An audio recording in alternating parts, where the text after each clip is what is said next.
Hospital থেকে বাড়িতে এসে হারানো সব স্মৃতিশক্তি ফিরে পেল সূর্য। হ্যাঁ বন্ধুরা, অনুরাগের ছোঁয়া ধারাবাহিকের আগামী পর্বগুলোতে আমরা এমনটাই দেখতে চলেছি।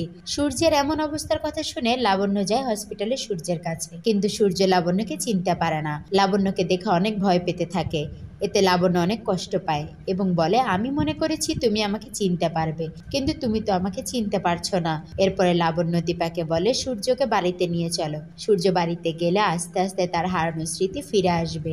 লাবণ্যর কথা মতো দীপা সূর্যকে বাড়িতে নেওয়ার জন্য ডাক্তারের সাথে কথা বলে। ডাক্তার বলে, সূর্যকে বাড়িতে নিয়ে গেলে তার অতীতের স্মৃতিগুলো মনে করানোর চেষ্টা করলে খুব তাড়াতাড়ি সুস্থ হয়ে যাবে। তখন ডাক্তার সূর্যের ফাইলটি নিয়ে আসে এবং দীপার হাতে দিয়ে বলে, সূর্যকে যেন ঠিকমতো ওষুধ খাওয়ানো হয়। এরপরে লাবণ্য এবং দীপা সূর্যকে নিয়ে সেনগুপ্ত বাড়িতে ফিরে আসে। অন্যদিকে সূর্যকে বাড়িতে ফিরে আনার কথা শুনে ভিক্টর সেনগুপ্ত বাড়ি ফুল দিয়ে সাজিয়ে ফেলে।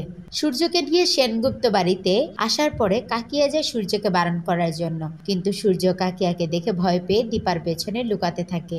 এরপর সূর্যকে নিয়ে লাবণ্য এবং দীপা সেনগুপ্ত বাড়ির ভেতরে যায়। বাড়ির ভিতরে যেতেই সূর্য এদিক সেদিক তাকাতে থাকে এবং পাগলের মতো করতে থাকে, কারণ সূর্যের অতীতের কিছু স্মৃতি সূর্যের চোখের সামনে ভাসতে থাকে। এরপর দীপা সূর্যকে নিয়ে তার রুমে চলে যায়। সূর্য রুমে গিয়েও রুমে চারদিক তাকাতে থাকে। এভাবে আস্তে আস্তে সূর্য হারানো স্মৃতিশক্তি ফিরে আসে। তো বন্ধুরা, তোমরা তেমনটাই চাও সূর্যের যেন হারানো স্মৃতিশক্তি ফিরে আসে? কমেন্ট করে জানিয়ে দাও তোমার মূল্যবান মতামত। আর অনুরাগের ছোঁয়া সিরিয়ালের অ্যাডভান্স আপডেট সবার আগে পেতে চ্যানেলটি সাবস্ক্রাইব করে চ্যানেলের সাথেই থাকো। ধন্যবাদ সবাইকে।